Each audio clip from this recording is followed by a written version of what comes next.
Hello everyone, welcome to Barca News. It is September 27, 2025, and today Atletico Madrid have given us a gift, and that gift is the chance to get back to the top of La Liga table. Also, caution with Casado. I'm going to tell you why.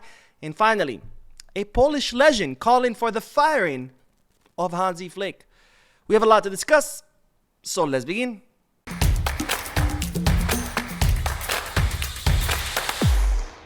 Hello everyone, welcome to the channel. My name is Mo, and we'll begin this video with the news that today, that crybaby club, that small, pathetic, corrupt club called Real Madrid were humiliated, thrashed, beaten, exposed, defeated, annihilated, you name it, at the hands of Atletico de Madrid in what was a historical thrashing, 5-2. Yes, you heard that correctly. Atletico Madrid, a team that hasn't won, I think they had only won one match during this season. They went ahead and thrashed Real Madrid 5-2. Atletico Madrid haven't scored 5 goals against Real Madrid since the 1950s. It took them more than 70 years to score 5 goals against Madrid, and this is why I'm saying it's a historical thrashing by Atletico de Madrid, which of course reinforces something that I've been saying this whole time, that this is the same exact Real Madrid from last season. There might be a little bit of improvements here or there, but at the end of the day, it's still the same Real Madrid, a Madrid without any identity, any system of play, any game plan. It's just a team that depends on the individualities of Kylian Mbappe, and a team that as soon as they face someone a little bit serious, they completely fall apart. You know, they were celebrating, oh, Xabi Alonso, we're the best team because we beat Levante and Espanyol. And as soon as they face someone semi-serious, Atletico Madrid, they completely fall apart. They got exposed at the hands of PSG during the summer. They got exposed at the hands of Arsenal in the Champions League. And while they got exposed at the hands of Barcelona a million times last season, which again shows that this Real Madrid is a mediocre team, only capable of beating small teams. And when it comes to, well, more serious teams, not only do they lose, but they completely fall apart. Now, here is the cherry on top. Here's the kicker, is that Madridistas everywhere are already blaming the referees, saying that they lost because they got robbed. Now, don't get me wrong. I love this. This is absolutely great for Barcelona, because the more Real Madrid excuse their mediocreness with the referees, the better it is for Barcelona, because that means they're never going to improve. How can you improve if it's not your fault? There's nothing to analyze, there's nothing to fix, there's nothing to improve on. It's not your fault, right? It's the referee's fault. So the longer Madrid keep up this charade and blame the referees, the better it is for Barcelona, because it means they won't improve. And this is something, by the way, I used to talk about before Flick arrived, right? I used to say, hey, if you keep coming up with excuses, we're never going to improve. And lo and behold, that's exactly what happened. Hansi Flick arrived, said, no excuses. I don't care about the referees. I don't care about the injuries. I don't care about the signings. I don't care about the field. No excuses. And what happened? We went from being a mediocre team into a championship winning team. And this is what happens when you stop making up excuses and instead try to analyze, hey, what went wrong? How can I fix it? How can I prevent this from happening? How can I learn from this? How can I grow? How can I improve? Because here's the thing. There's a fact in life, and we know this because we studied this extensively throughout life and history. And that fact is that there are two types of people. The one type that when they lose or when they face failure, they turn it into a lesson. And then there's the other type of people that when they face failure, they look for excuses. Guess which one of these people end up being successful? The ones who turn defeat or disappointment into a lesson. So if you want to be mediocre, go for it. If you want to make up excuses, go for it. But just know this, you're only doing a disservice to yourself. And that's exactly what Madridistas are doing, which, by the way, I applaud it. Please keep blaming the referees. This is absolutely great for Barcelona. Now, why do I mention Real Madrid's historical humiliation at the hands of Atletico Madrid? Because, of course, this gives Barcelona a chance to get back on top of La Liga table, because Barcelona were 2 points behind Real Madrid, given that they drew against Rayo Vallecano. But if Barcelona win tomorrow against Real Sociedad, they'll be back on top of the table, 1 point ahead of Real Madrid. But, of course, we still have to show up to the match, do the job, and win.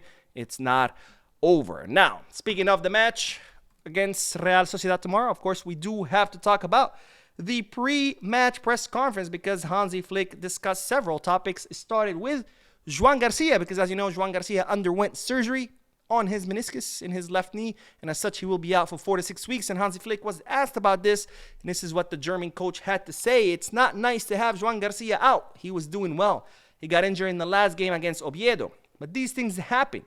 Now, Tech is back, and if you look at the second half of last season, we won almost every game with Szczesny.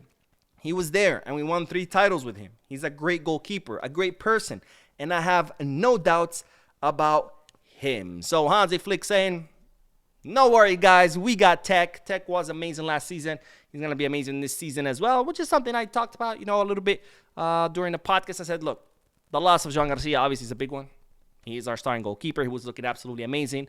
But we do have Tech. Do I think Joan Garcia is better than Tech? Absolutely. But nonetheless, we've seen that Szczesny is more than capable of being Barcelona's starting goalkeeper. Now, Hansi Flick was also asked about Lamine Yamal because, as you know, he did train with total normalcy yesterday with the group and today as well. So Flick was asked, hey, is he ready to come back? Are you worried about him getting re-injured?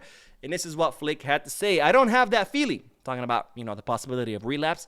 You never know what might happen, but we are certain that it's time for him to return. We are happy that he will be available for tomorrow. So there you have it, folks. Flick confirming that Lamine Yamal indeed is available for tomorrow. Now, whether he gets minutes or not, that's a whole other story. My feeling will be that probably Lamine Yamal will be on the bench. Then he'll come out during the second half off the bench so he can get some minutes, and that way he can be ready against PSG. Now, speaking of injuries, there's alarm bells were ringing today because Casado was not able to finish practice. He was seen leaving the field early, and that, of course, has raised alarms. The initial reports are saying that this is nothing serious. He just felt some discomfort, and as a precaution, he was, sent back to the locker room to change. We don't know if he's going to be ruled out for tomorrow's match or not, but obviously, if it is something serious, he was not going to play. But even if it's nothing serious, I imagine he's also not going to play because, as we know, Hansi Flick rather err on the side of caution. Now, hopefully, again, this was just a knock or a little bit of discomfort, nothing serious, because we cannot afford to lose more midfielders. We already have Fermin Lopez, who's going to be out for another 2 weeks. Gabi, of course, that he's going to be out 4 or 5 months. So, please, God, no more injuries. I beg of you. Anyways, let's end this video with some interesting statements by a Polish legend. His name is Jan Tomaszewski. He was a Polish goalkeeper, I think in the 70s. I honestly don't know anything about him. I wasn't alive back then. I had to Google him. Apparently, he's a big deal. But Jan Tomaszewski made some interesting statements calling for the firing of Flick. Why, you might ask? Well, let's look at Tomaszewski's statements. He said Barcelona have a squad for the Club World Cup in which he did not even participate. Talking about Flick, of course, and Barcelona. Without doubt, it has squad for the Champions League, the most important trophy. Unfortunately, the coach's staff should hold on until the end, and I hope that they do not extend his contract because the German gentleman is not performing very well. He can't continue. With such footballing weapon, he should have won everything in Europe, and they lost against Inter, a good team. But the 5-0 final against PSG exposed them. I don't know whose grandpa is this, but please come get your grandpa. Give him his meds. Because according to him, Flick should be fired because Barcelona did not win the Champions League and because they didn't make it to the Club World Cup.